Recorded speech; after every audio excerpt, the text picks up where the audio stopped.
لوگ دکھا دکھا کے کھاتے ہیں اس لیے بیمار ہوتا ہے۔ صحیح ہے کہ نہیں؟ ہم ٹیبل پر کیسے بیٹھتے ہیں معلوم ہے؟ حضور کے غلام نے کہا گیا تھا اٹلی بدیش منتری، اور روٹی کا ٹکڑا اٹھایا زمین سے اسے کھا لیا، تو جو میڈیٹر تھا اس نے کہا چپ، مسلمانوں کے نبی کے اس امت سے دماغ خراب ہے، اٹلی کے لوگ زمین کی پڑی ہوئی روٹیاں اٹھا کے کھاتے ہیں تو یہاں کے لوگ اس کا مذاق اڑاتے ہیں، خبردار زمین کی پڑی روٹیاں مت کھانا یہاں پہ، اس سے ہماری انسلٹی ہو جائے گی۔ معلوم ہے حضور کے غلام نے کیا کہا؟ دیکھنا ہے کوئی ہے جو سبحان اللہ کہے۔ حضور کے عاشق نے کہا میں ان ظالموں کو دیکھوں کہ مدینے والے آقا کا کردار سبحان اللہ، کب تک زندہ رہیں گے؟ 80,000 کا موبائل تو آپ کی دکانیں بند نہیں ہونے دیتے، ایک شٹر بند کر کے آتے ہیں، موبائل کا شٹر کھل جاتا ہے، رات کے 2, 3, 4 بجے تک موبائل میں بزی رہتے ہیں۔ کیا مطلب؟ چھوٹا سا دماغ یہ بھیجا، اس کا اتنا استعمال کب تک آپ کو زندہ رکھے گا؟ ایک نہ ایک دن ہماری اور آپ کی دنیا سے جانے کی خبر مسجد کے مائک سے نشر ہو جائے گی، آپ بچ نہیں سکتے۔ قبر کے چوکھٹے خالی ہیں، انہیں مت بھولو، جانے کب کون سی تصویر لگا دی جائے۔ اللہ کے ذکر سے اپنے آپ کو آباد کرو، اپنے دل کو اطمینان بخشو۔ میرے آقا صلی اللہ علیہ وسلم کے لاڈلے سیدنا شیخ عبد القادر جیلانی کا عالم کیا تھا، سمجھ رہے ہیں آپ فرماتے ہیں پورے سال تک میں ایک روٹی کا ٹکڑا نہیں پاتا تھا۔ آج مسلمانوں کے بچوں سے پوچھئے کاروبار، بولے کمزور ہو گیا ہے، پھر بس یہ وہ کام کرتا ہوں تو پتا چلا کہ وہ دلالی کرتا ہے، وہ رشوت کے پیسے لیتا ہے۔ اس سے بولو بھائی تم رشوت کے پیسے لیتے ہو؟ وہ کہتا ہے یار آصف بھائی اگر رشوت کے پیسے نہ لوں گا تو بچوں کا پیٹ کیسے پالوں گا، بچوں کو کہاں سے کھلاؤں پلاؤں گا؟ دل ٹوٹ جاتا ہے۔ وہ ہونٹ جو درود پڑھنے کے لیے دیا گیا تھا، آج اسی ہونٹ سے وہ حرام پیتا ہے، اسی ہونٹ سے حرام چائے پیتا ہے، اسی ہونٹ سے حرام کھانا کھاتا ہے۔ کیا کہتا ہے؟ یہ جو پہلے بیٹھی ہوئے ان کی شادی کے لیے وہ کہتا ہے کہ ان کی شادی کرنا ہے، حرام نہیں کھاؤں گا تو لاؤں گا تو کیسے شادی ہوگی، حرام نہیں لے کے آؤں گا تو ان کی شادیاں کیسے ہوگی؟ میں تمہیں بتاتا ہوں دوستو، تمہاری حلال اور حرام کی وجہ سے بچیوں کی شادی نہیں ہوتی ہے، وہ ہے پروردگار عالم جو راستے پیدا کرتا ہے۔ سمجھ رہے آپ؟ وہ پروردگار عالم ہے جو راستے پیدا کرتا ہے۔ اس نے کیسے راستے پیدا کیے سن لیں، اور ذرا اپنی ماں اور اپنے باپ کی مغفرت کے لیے محبت سے کہہ دیں سبحان اللہ۔ سبحان اللہ۔ ایک گزارش کریلی والوں، ایک گزارش، ایک کام کرنا، تمہیں 10 سال تک یہ جامعہ غریب نواز، جامعہ حبیبیہ، جامعہ دارالسلام میں آپ کو پڑھنے کی ضرورت نہیں ہے، آپ کے خاندان کے ایک بچے ہی عالم بن جائے تو بڑی بات ہے، لیکن ایک گزارش ہے کم سے کم حلال کھایا کرو انشاءاللہ۔ 2 کام کرو، سچ بولو اور حلال کھاؤ، کامیاب ہو۔ سچ بولو، یہ مت کہو کہ یار اگر دلالی کے پیسے، رشوت کے پیسے نہیں لائیں گے تو میرا گھر کیسے چلے گا۔ میں بتاتا ہوں گھر کیسے چلتا ہے۔ امام عبداللہ یافعی کی بڑی موٹی کتاب ہے، بڑے عظیم بزرگ ہیں، آپ فرماتے ہیں ایک صاحب کی 4 بیٹیاں تھیں، اور جب 5ویں مرتبہ بیوی امید سے ہوئی، اس کے پیٹ میں بچہ آیا نا، تو بیوی کے پاس آئے، بولے سن، بیوی کا لباس پکڑ کے بولے سن، اب اگر تیری کوکھ سے بیٹی پیدا ہوئی تجھے طلاق دے دوں گا۔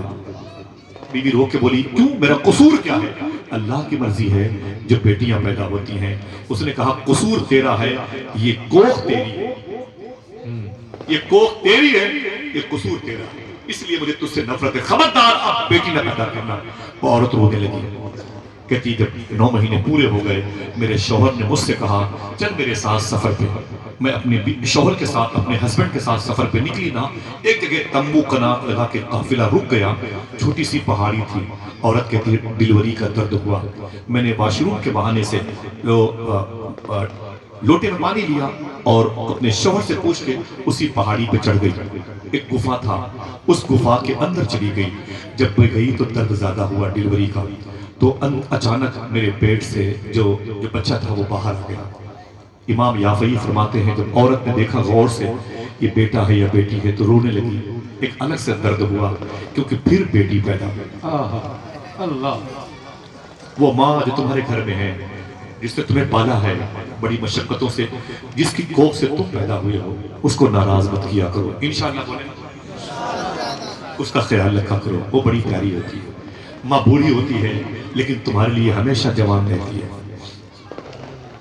نعرہ تکبیر، نعرہ رسالت، علماء اہل سنت، دیکھیں شاعر اہل سنت नारे तकबीर, नारे रिसालत। शायर सुन्नत मोहतरम कारी गुलाम नूर मुजस्सम उन्नावी, मोहतरम मजहर रजा इलाहाबादी, मोहतरम सैयद सलमान रजा सैफी प्रतापगढ़ी।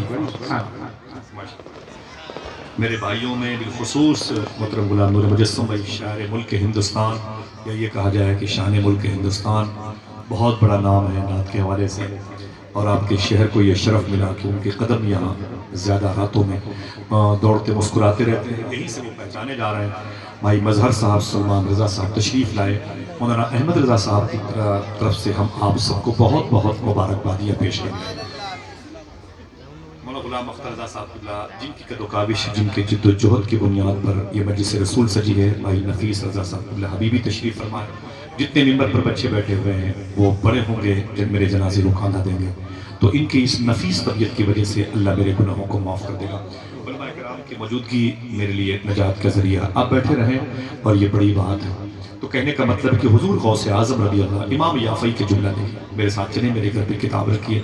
उस बेटी के जहेज़ के लिए जिन बुजुर्गों ने कदम उठाया था, इमाम याफ़ई ने उसका जिक्र किया है। बड़ी मशहूर बात है और आपने इसको कई उलमा किराम से सुना। इमाम याफ़ई फरमाते हैं कि वो लड़की, आज पूछो भाई आप ये काम क्यों करते हैं, वो नहीं करूंगा हराम के कारोबार तो मेरी बच्चियां कैसे पलेंगी, मेरे बच्चे कैसे पलेंगे। लोग ये बड़ी आसानी से बोल देते हैं, मुआशरा ऐसे ही समझेगा, नहीं समझ पाएगा जब तक आपको खुदा की जात पर ईमान और यकीन मजबूत नहीं होगा। आपको हलाल कमाई की तरफ जाना है, हराम नहीं बचा पाएगा, आपके घर को उजाड़ देगा, आपके कबीले को, नस्लों को बर्बाद कर देगा। आपके बच्चे हराम खा के फिर फिस्क, फजूर, गुमराहियत और फिर दरीदा दहनी के साथ साथ हुजूर की तौहीन का मुर्तकिब करार करेगा। अल्लाह हमें अपने बच्चों की सही तरबियत की तौफीक अता फरमाए। आमीन आमीन कह दो। आपकी जिम्मेदारी बनती है, अगर बच्चों को आपने हराम खिला के पाला, उसे डॉक्टर बनाया, इंजीनियर बनाया, उसे आलिम बनाया, ये बच्चे किसी काम के न रहेंगे। अगर उसे आपने हलाल खिला के अखबार बेचने वाला बनाया, जिन जिन घरों में अखबार दे के आएगा उन घरों में हुजूर की मोहब्बत की खुशबू जरूर रहेगी। अगर वो जूतों में पालिश भी करेगा तब भी खुदा की कसम उसकी गरीबी तो नजर आएगी, लेकिन उसके अंदर जो ईमान होगा ना, वो ईमान करीब से गुजरने वालों को खुशबू के तरीके से महसूस होगा। इसलिए कि हलाल खोरी भी एक अजीम खुशबू है जिसे फैलने से कोई रोक नहीं सकता है। इमाम याफ़ई फरमाते हैं, वो लड़की कहती है कि जब मेरे पेट से जो बच्चा बाहर आया तो उसे देखा मैंने, वो फिर लड़की थी, मैं रोने लगी। मैं क्या करती, मैंने कहा मेरे मौला फिर लड़की पैदा हुई, फिर मेरे शिकम से लड़की पैदा हुई, इसे अपने साथ लेकर के अगर मैं जाती हूँ तो मेरा शौहर मुझे तलाक दे देगा, इसकी भी लाइफ खराब होगी, मेरे शौहर की 2, मेरी 3, 4 मेरी बच्चियां, 7 जिंदगियां बर्बाद हो जाएंगी। मैं क्या करूं, मैं क्या करूं, मैं क्या करूं। करेली वालों, मालूम है क्या किया उस औरत ने? उसने उस लड़की को उसी गुफा में छोड़ दिया। मेरे मौला इसे मैंने तेरे हवाले किया, तेरे हवाले किया। कम से कम 1 की जिंदगी बर्बाद होगी, 6 की तो बच जाएगी। ऊपर से नीचे आई, शौहर ने कहा तेरा उभरा हुआ पेट, तो उसने कहा खून बन के खराब हो गया बच्चा। शौहर ने कहा कोई नहीं। काफिला आगे बढ़ गया। 4 महीने के बाद इमाम अब्दुल्ला याफ़ई अपनी किताब में फरमाते हैं, जब 4 महीने के बाद वो काफिला वापस आया, वहीं पर अपना तंबू कनात लगा के ठहरा तो औरत उस पहाड़ को देख के रोने लगी। उस पहाड़ में 4 महीना पहले उसने एक बच्ची को जन्म दिया, याद है? उसकी तवज्जो उस बच्ची की तरफ गई, फिर बहाने से उसने उस पहाड़ी की तरफ सफर किया। उसके पैर में बड़े बोझ थे, बोझल कदमों से ऊपर चढ़ती थी। देखो मेरी बच्ची कहाँ तड़पी है, देखो मेरी बच्ची की एड़ियों के निशान कहाँ, देखो मेरी बच्ची पर जिस जानवर ने हमला किया था उसके खून के छींटे दीवारों पे लगे हुए, मेरी बच्ची के जिस्म की सख्त हड्डियां शायद बची हुई। वो औरत रोती हुई ऊपर जा रही है। लेकिन करेली वालों, ये जहन से निकाल देना, अगर हम हराम नहीं खाएंगे तो हमारा कारोबार कैसे चलेगा। खुदा की कसम आपकी बड़ी जिम्मेदारी है। मौलाना अख्तर रज़ा साहब की हलाल की दौलत है कि अपने घर को अल्लाह के नबी की एक मुबारक दरसगाह में तब्दील कर लिया। समझ रहे? जैसे वो औरत ऊपर गई, वो कहती जैसे मैं गई गुफा में झांक के देखूं मेरी बच्ची की खून के